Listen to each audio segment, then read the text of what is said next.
Kathryn, welcome to our second webcast on the future of business travel. As we both know, there's been an absolutely seismic disruption in the movement of talent globally because of COVID, and in fact, movement has largely ground to a halt.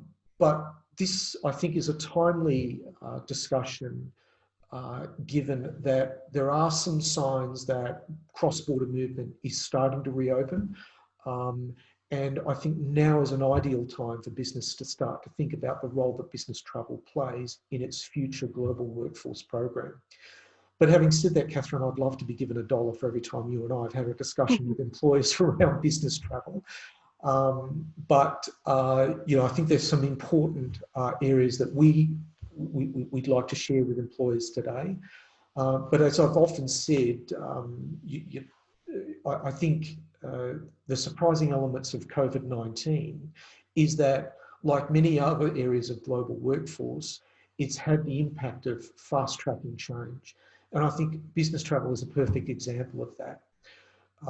I do think, however, that the new normal will look a lot like the old normal when it comes to business travel. But I'd like us to explore what that new normal in terms of business travel might look like, even though I do hate the term new normal, as you probably have heard, Kathryn. I think that this is a timely and fascinating area to talk about. Now, one of the things that I believe, and I'd be interested in your thoughts, Kathryn, is that in my opinion, I think COVID will have the effect of increasing the level of importance of business travel for employers. Perhaps not necessarily the level or the volume of business travel, but the importance of it in terms of employers and their global mobility program, I think is going to increase as economies start to recover from COVID-19. And I wondered what your thoughts on that initially might be. Yeah, thanks, Mark. Definitely, I think, as you mentioned, COVID-19 has really impacted business travel. And I think many organisations have actually seen potentially some of the benefits of less business travel. And that might be the cost impact, the impact on the environment, and also the impact on the well-being of their employees. I think majority of organisations too have been able to leverage technology. So where, for example, I might have flown to Brisbane or Melbourne for a meeting, actually a lot of those meetings potentially in the post-COVID world could be done via Zoom or via video conference. But I think, as you mentioned, the role of business travel will be more important post-COVID-19. And I think business travel will be more heavily scrutinised, so really understanding the purpose of why someone is travelling.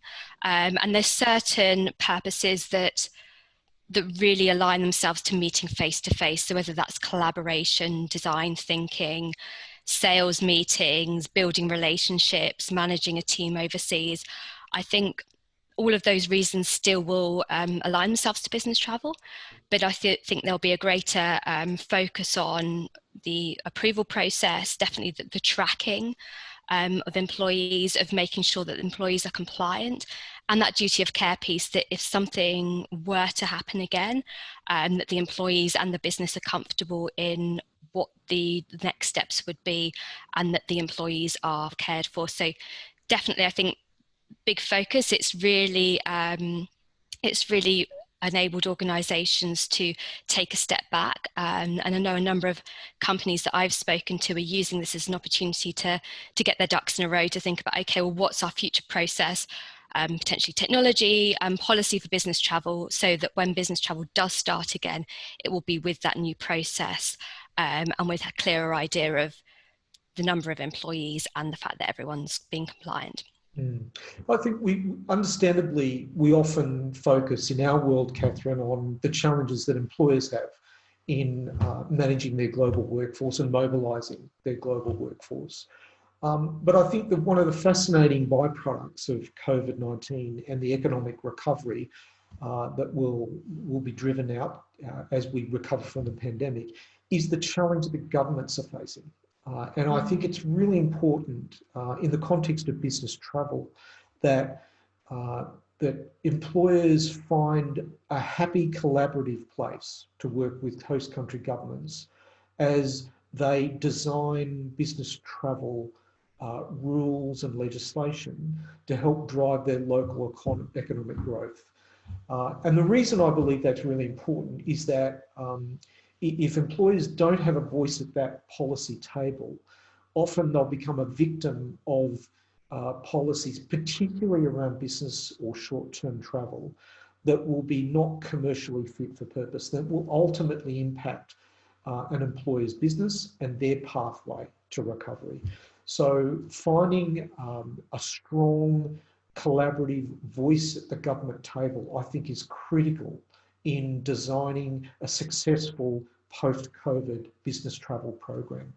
Did you have some thoughts on that? Yeah, I completely agree. I think the main reason that business travel has pretty much ceased at the moment is from the government's restrictions around either not being able to get a visa, quarantine restrictions, etc. And I think as governments start to relook at their immigration policies and potential trade agreements between different countries, that will in turn impact a business's strategy, which will impact the workforce strategy and therefore the business travel program. So I think it's really important for organisations to make sure that they have a voice when it comes to kind of the future immigration policy, to ensure that their business is able to benefit and thrive from potential future policy changes. Yeah, well, look, again, I've often been quoted as saying that your talent is the new oil of 2021. And in order for organisations to attract and importantly retain and incentivise that talent, they're going to have business travel programs, international assignment programs, talent management programs that are truly world class, because there'll be a multitude of choices for that global talent to move to in order to pursue the recovery of their own careers or the recommencement of their own careers. So I think now is an ideal time to start to be thinking about, well, what do those world-class programs look like?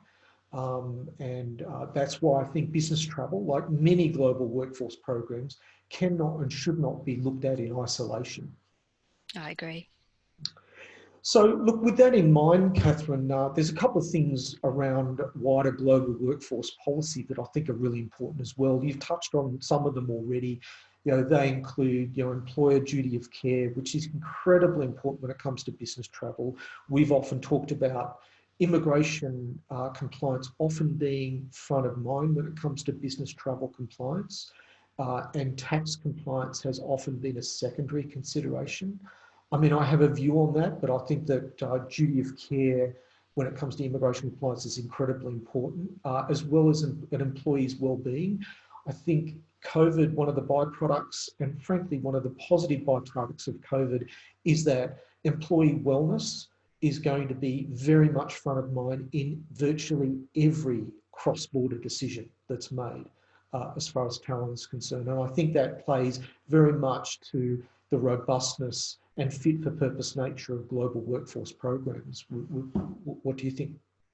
A couple of years when I think I travelled, 55 flights in a year. I mean, granted, a few of them were personal travel because I love to travel. But at the end of the year, I was exhausted. And I hadn't spent as much time with my family that I would have hoped. And I know that's the same for many business travellers. So there's the recognition that travelling is tiring, in particular if you're travelling, getting up early, you're travelling cross borders, and the impact that can have on an employee's well-being and their family environment. So I think that's something that will definitely be taken into consideration. But I think as well as part of policies, just having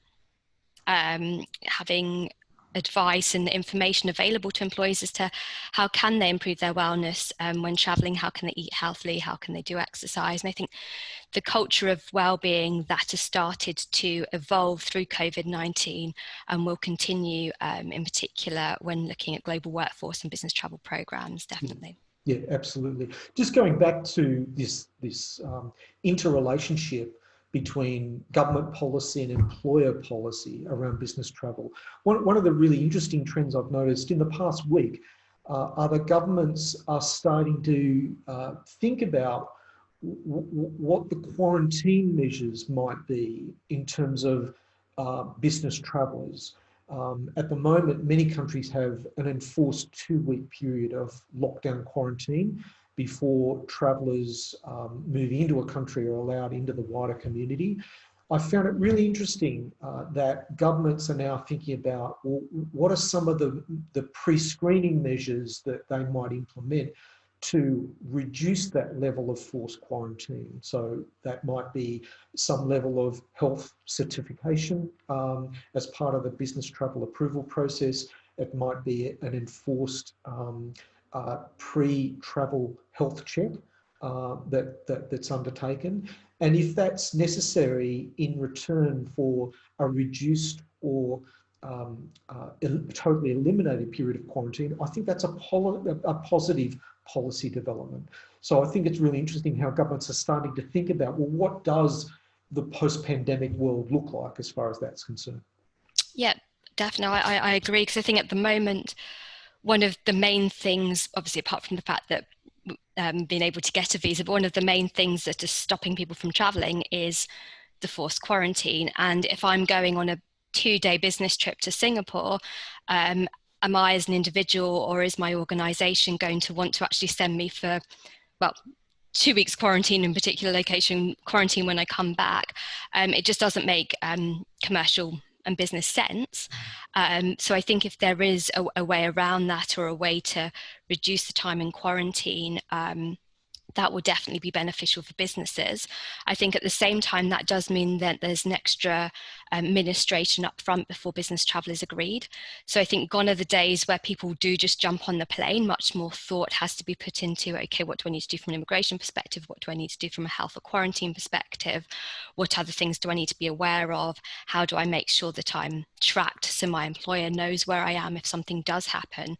And I think that then comes back to the question that I think we've been talking to organisations about for a number of years now, is who actually owns business travel. And I think it's not something that can be ignored. When business travel does start again, there's going to be more stringent approvals, there's going to be extra administration, so there's going to have to be an owner that fully embraces the business travel programme as an organisation. Yeah, I think that's absolutely critical. And I think that's a really important segue into perhaps taking a few minutes to have a bit of a deeper dive around immigration policy when it comes to business travel.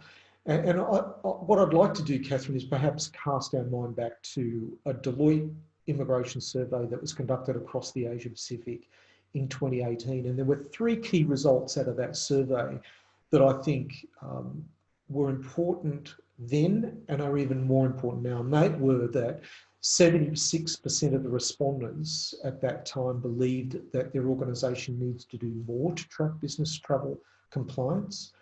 40% of the respondents do not include business travel compliance in their international traveller assignment policy program. And then 47% of the respondents do not track their business travel population. Now, those 3 statistics were alarming in 2018. They're fatal in 2020 and 2021. So I'm hoping that organisations are now taking a very careful stock of their internal measures to determine what the future of business travel looks like for their organisation and what measures they need to implement to ensure that their program is fit for purpose. But in doing that, I'd like to get your view on a couple of things. The most successful business travel programs I've seen introduced by employers, Kathryn, have been those programs that are aligned with the culture of the business. A business travel program is going to be very different for a particular business that might operate in the technology sector as opposed to a business that might operate in the energy and mining sector. Even though obviously from an immigration and tax compliance perspective, the challenges are the same. But I believe that the culture of the business plays a critical role in ensuring that the compliance of the workforce is maximised. Forcing a really heavy lockdown on business travel compliance that's contrary to the culture of the business might serve absolutely zero benefit at all, and in fact might be counterproductive. What are your thoughts on that? Oh, I agree. I think there's definitely not one size fits all when it comes to implementing a global workforce or business travel program. And I think it's really important for companies to take that step back and to think about, well, where is business travel now at our organization? What are the challenges we are facing?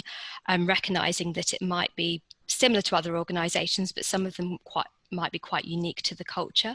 So I think it's definitely important to take that step back to work through what needs to happen from the external environment. So what's the external environment dictating in terms of potential tracking, potential visas? What's the internal culture? What's also the internal feel of how are our employees feeling? Do they want to go on a plane and visit new locations, or are they a bit apprehensive?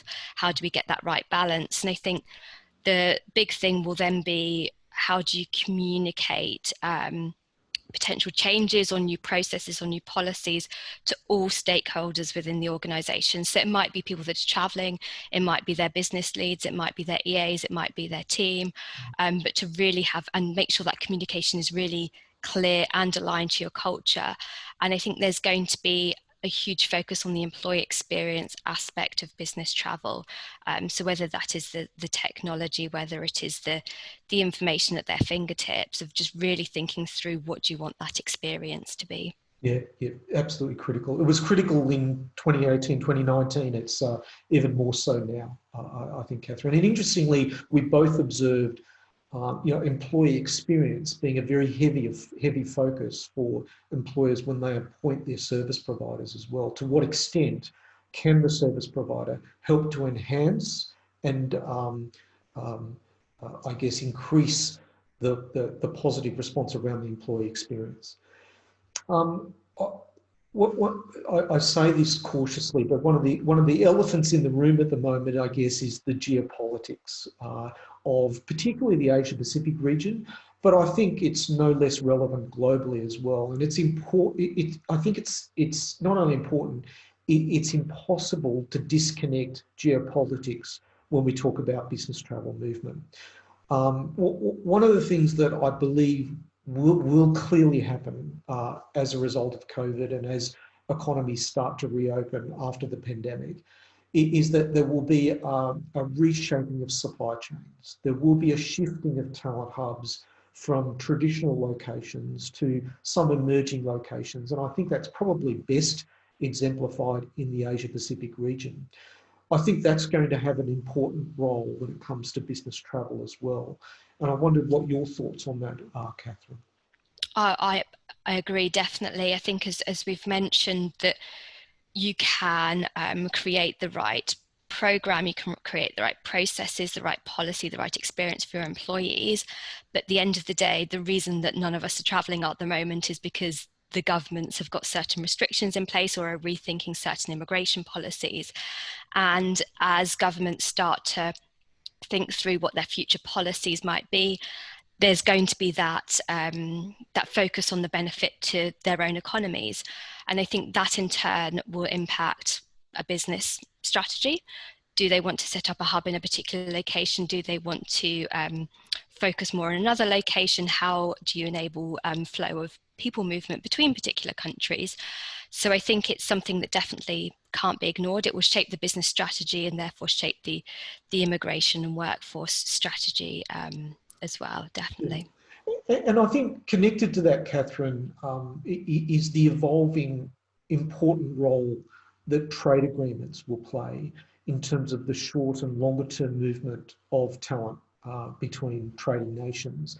And I do want to highlight one recent decision that attracted a lot of media attention, I think for all the wrong reasons, and that was the appointment of the UK government of Tony Abbott, former Prime Minister of Australia, to be a UK trade envoy and to help negotiation of trade agreements as the UK navigates a post-Brexit environment. The reason I think that's critically important is that Tony Abbott has a long, successful history of negotiating very successful trade agreements for the Australian government.